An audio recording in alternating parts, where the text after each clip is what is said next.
ليه تشتريها بالغالي من المحلات وانتي ممكن بكوبايتين دقيق بس تعمليها وتعملي كمان كمية كبيرة منها.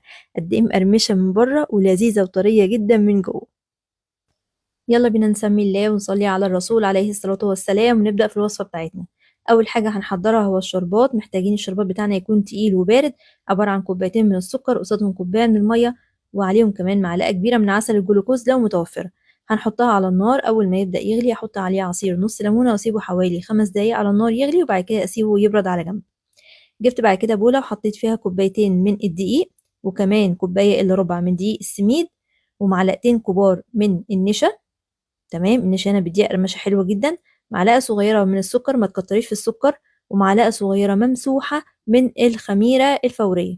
كمان حطيت رشة من الملح ورشة من الفانيليا البودر.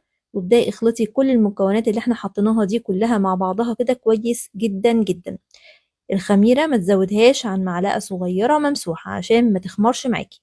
جبت بعد كده نص كوباية خليط ما بين سمنة وما بين زيت. انا استخدمت هنا ربع كوباية من السمنة على ربع كوباية من الزيت، وبدأت إن أنا أبثها كويس جدًا بكمية السمنة على الزيت اللي إحنا حطيناها دي كويس أوي لحد ما تتفرفط معايا كده، تبقى عاملة زي الرملة المبلولة، وتجمعيها تتجمع معاكِ وبعد كده تتفرفط. شايفين بقت عاملة إزاي؟ جبت بعد كده كوباية من المَيّة الدافية، وبدأت إن أنا ألِم فيها العجينة بقى أو أعجن بيها العجينة بتاعتي. هي أخدت مني كوباية إلا ربع مش كوباية كاملة من المَيّة، وبدأت إن أنا واحدة واحدة كده لحد ما وصلت للقوام اللي أنا هاوريه لكم دلوقتي ده. أهي طرية جميلة جدًا، لا هي طرية أوي بزيادة ولا ناشفة برضه بزيادة.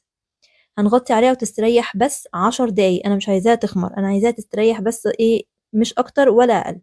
قسمت العجينة هنا معايا لنصين قد بعض بالظبط. أول نص رحت جاية برموه زي ما انتوا شايفين كده، عملت رول طويل. النص التاني شلته بقى على جنب وغطيته عشان ما ينشفش معايا.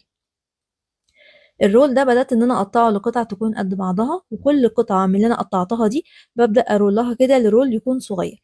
شايفين؟ هتعمل معاكي كده كمية كبيرة، وفي نفس الوقت الكميات دي كلها هتبقى قد بعضها بالظبط. نيجي بقى لمرحلة التشكيل. أنا هنا هشكل بالمصفى الستانلس دي، أو ممكن بالمصفى البلاستيك، أو ممكن كمان بالبصامة بتاعة الكحك. كل ده هيديكي نفس الشكل بالظبط.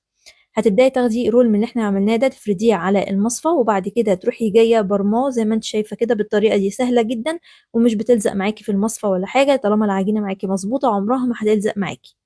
خلصنا أول رول بالطريقة دي. هنبدأ بقى نجيب الزيت بتاعنا يكون سخن. أول ما يسخن جامد جدا هروح جاية موطية النار للوسط، وبعد كده هنزل فيه أصابع زينب اللي احنا عاملينها دي. وهتبدأي بقى كده على نار متوسطة، تبدأي تقلبي فيها شمال ويمين لحد ما تاخد لون ذهبي من كل الاتجاهات زي ما انت شايفة كده. خلاص كده سر نجاحها انها متفتحش معاكي في الزيت زي ما انتوا شايفين، زي ما نزلت زي ما طلعت بالظبط. اول ما تاخد اللون الذهبي ده رحت جايه محطاها في الشربات. طبعا الشربات كان بارد. بعد كده بدأت في الرول التاني بعد ما خلصت الأولاني وحمرته. لازم تعملي كده علشان العجينة ما تخمرش معاكي والشكل اللي انت عملتيه ده يروح منك تماما. فابدأي في الرول التاني بعد ما تخلصي الأولاني خالص. وده كده الشكل النهائي لأصابع زينب بتاعتنا. قد ايه جميلة جدا ومقرمشة من بره ولذيذة وحلوة جدا من جوه.